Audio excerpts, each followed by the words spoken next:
Assalamualaikum warahmatullahi wabarakatuh.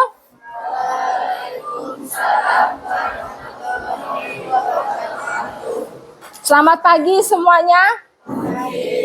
Halo, berjumpa lagi dengan saya. Oke, sebelum kita masuk ke pembelajaran, marilah kita berdoa terlebih dahulu. Silakan dipimpin.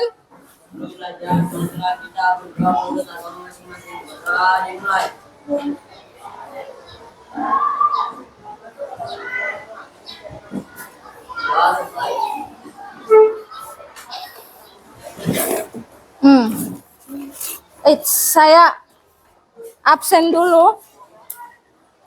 Ada yang tidak hadir hari ini? Siapa yang tidak hadir? Siapa? Irgasari. Irgasari, terus selain itu Nasya.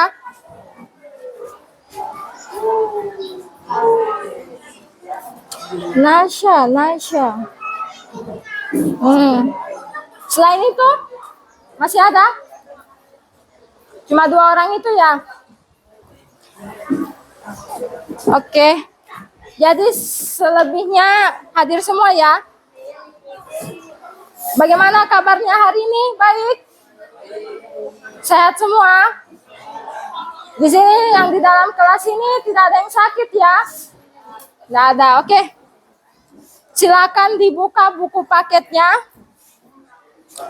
Dibuka halaman 140.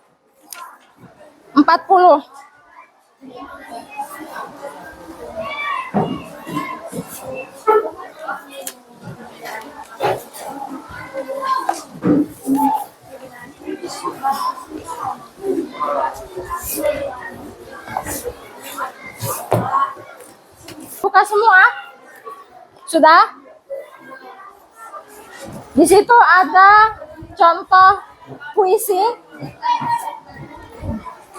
Minta tolong saya mengambil materi baru ya. Materinya tentang puisi. Ada yang pernah membaca puisi? Belum? Kalau pernah melihat orang yang membaca puisi? Pernah. Di mana melihatnya? Di TikTok. Terus atau di sini ada yang pernah ikut lomba puisi? Siapa? Coba angkat tangan. Ini. Terus pernah ikut membaca puisi? Lomba? Pernah? Pernah? Puisinya tentang apa waktu itu?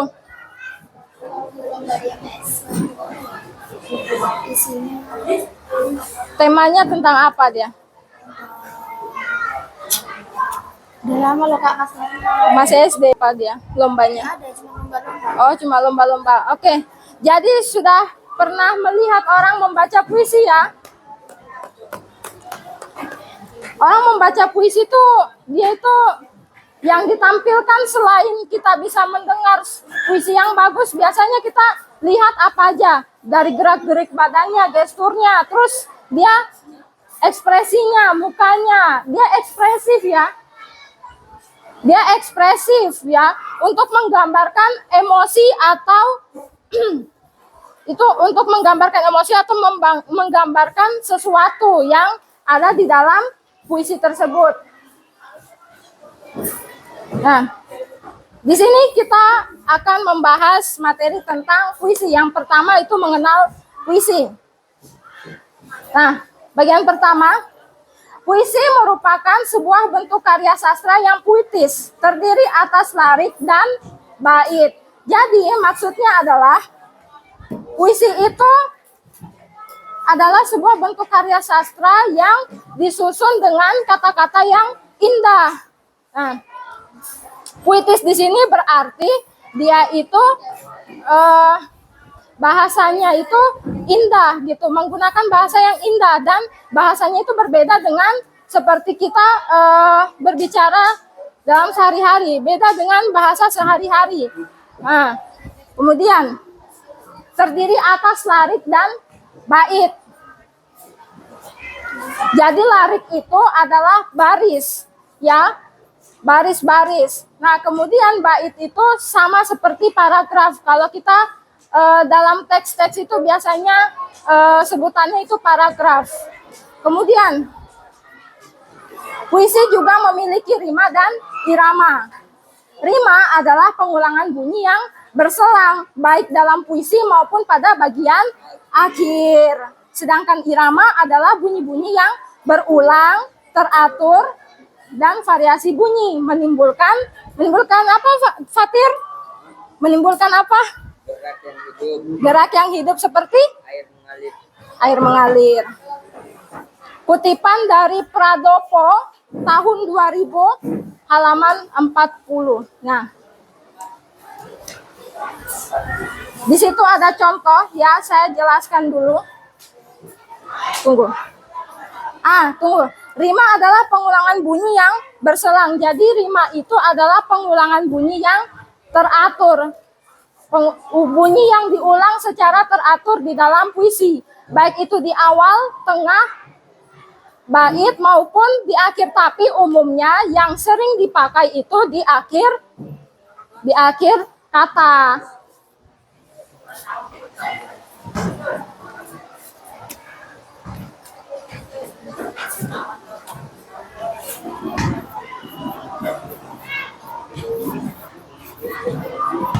Oke, perhatikan di depan ya. Pukul 11 siang kamu datang, bisa dilihat, bisa dibaca. Pukul 11 siang kamu datang, senyum segan tersampir di wajahmu, kantong belanjaan tertenteng di tanganmu. Maaf, aku terlambat, ujarmu. Aku menatap kopiku yang sudah dingin sejak 2 jam lalu. Tak apa, jawabku. Aku dan kopiku adalah karib. Kami bersabar layaknya waktu. Nah, di sini, ini namanya larik. Larik itu sama dengan baris. Jadi satu begini, satu kalimat seperti ini itu disebut larik atau baris. Kemudian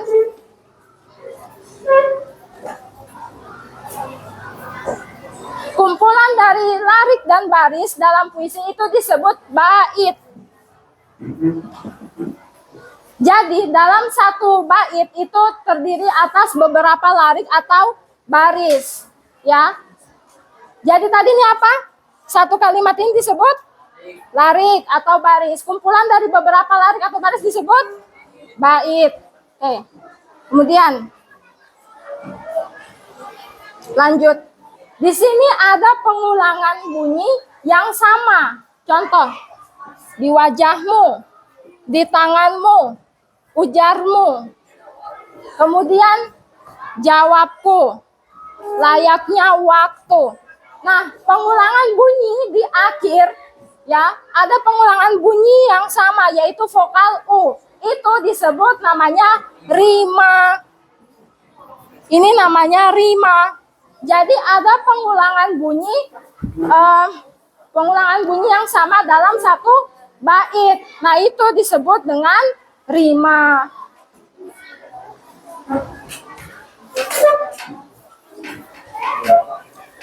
Nah, rima itu bisa di bagian awal, bisa di bagian tengah, tapi umumnya itu dia di bagian akhir kata. Seringnya yang kita jumpai itu di bagian akhir kata, hampir sama dengan pantun. Pantun juga begitu. Kebanyakan itu dia rimanya itu di bagian akhir.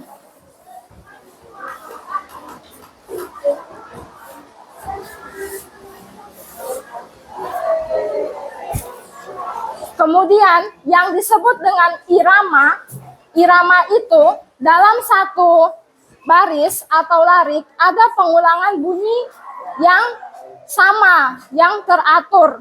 Pola bunyi yang sama, yang teratur, yang mengalir. Contoh, pukul 11 siang kamu datang.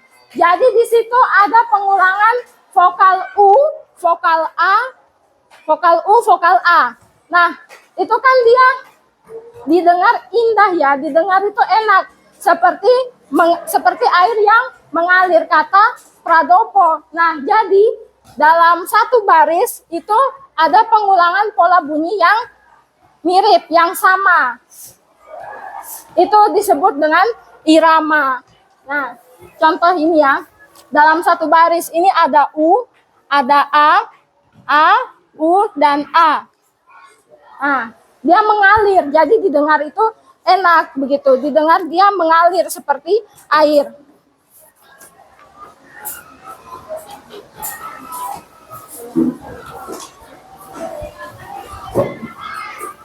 Ah, kemudian ada juga yang namanya repetisi. Apa repetisi? Repetisi itu pengulangan kata yang ya, jadi dia kata-kata yang berulang dalam satu puisi ya.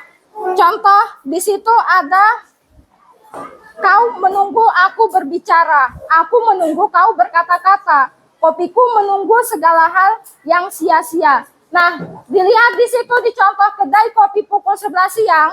Nah, di situ ada repetisi kata-kata aku, kau, menunggu, kopi, bersabar, dan waktu. Jadi ada banyak pengulangan kata-kata tersebut. Nah, pengulangan kata-kata tersebut selama dalam satu puisi itu disebut repetisi, ya. Jadi bedanya dengan rima, kalau repetisi itu pengulangan kata dalam satu puisi. Kalau rima itu pengulangan bunyi yang sama, itu dalam satu bait. Nah, seperti itu. Sepertinya pada loyo semua, saya juga sebenarnya cukup loyo. Saya mau kasih, kita tebak-tebakan kata deh. Oke?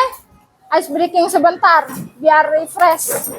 Saya mau kasih ice breaking ya, tebak kata.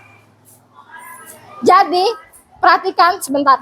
Jadi perhatikan clue-nya atau petunjuk yang saya kasih. Jadi clue-nya adalah mau jadi apa? Clue-nya adalah mau jadi apa?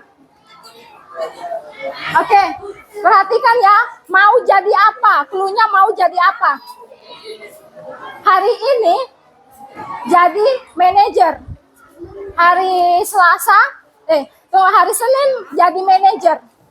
Hari Selasa jadi artis. Hari Rabu jadi utusan khusus presiden. Hari Kamisnya jadi apa? Ayo. Ayo. Jawab. Yang bisa. Ayo, jangan ragu-ragu. Jadi apa hari Kamisnya? Saya ulang ya. Hari Senin jadi manajer. Hari Selasa jadi artis.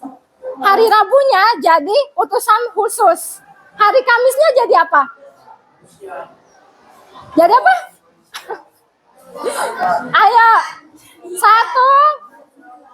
2, 3. Mau tahu jawabannya? Hari Kamis jadi jenderal. Ayo, perhatikan clue-nya, petunjuknya. Oke, ulang ya. Clue-nya mau jadi apa? Mau jadi apa? Oke?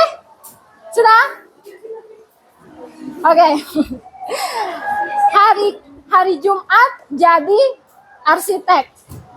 Hari Sabtu jadi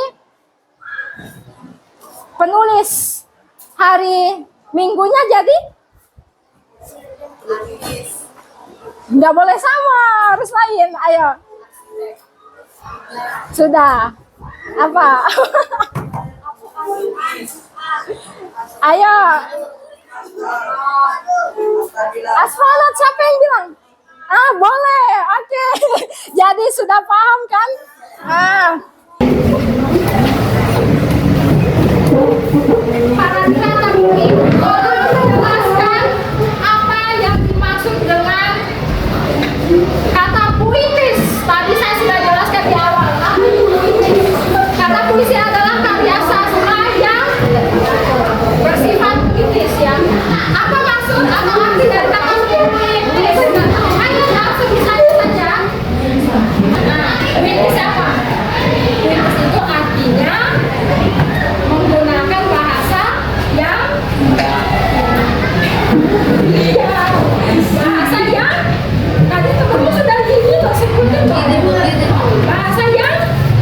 Ya.